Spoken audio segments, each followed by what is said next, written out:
Today, we're exploring the nature of reality with physicist and consciousness researcher, Dr. Feelgood.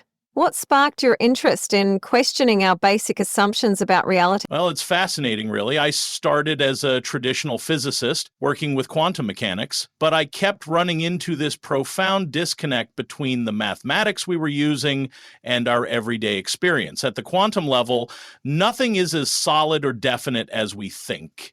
Even something as simple as a coffee cup exists in a sort of probability cloud of possible states.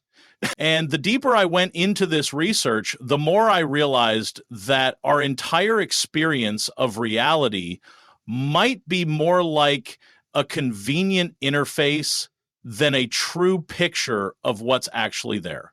Could you explain what you mean by interface? Think about how your smartphone works. You see icons, buttons, and images, but underneath it's all just electrical signals and binary code. Our consciousness might work similarly. We see solid objects, experience the flow of time, and feel separated from our environment. But these might all be simplified representations that our brains create to help us navigate a much more complex underlying reality. My research suggests that evolution has shaped our perceptual systems to show us what's useful for survival rather than what's fundamentally true. That's quite mind-bending. How do you research something like this? We use a combination of approaches. On the experimental side, we're working with advanced neural imaging techniques to study how the brain constructs our experience of reality. We're also developing mathematical models that bridge quantum and classical descriptions of the world. But what's really exciting is how new AI systems, particularly large language models, might help us understand these different levels of description. They're proving remarkably adept at translating between different frameworks of understanding, helping us see how the same phenomenon can be described at multiple levels of reality.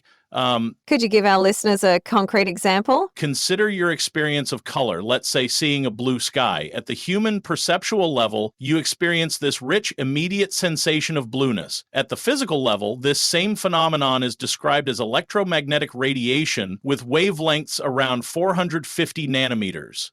At the quantum level, it becomes a story about photon interactions and probability distributions. What's fascinating is that all these descriptions are simultaneously true, they're just different levels of translating the same underlying reality. Language models are helping us understand how these different levels of description relate to each other, potentially offering insights into how consciousness itself emerges from physical processes. Are there ways for ordinary people to experience these deeper levels of reality? That's where things get really interesting. Traditional contemplative practices like meditation have long claimed to offer direct insight into the nature of reality beyond our usual perceptions. While we need to be careful about interpretation, our research is finding intriguing correlations between advanced meditation states and certain patterns of brain activity that suggest practitioners might indeed be accessing different modes of perception. But you don't need to become a monk. Even simple mindfulness practices can help you notice how much of your reality is constructed by your mind.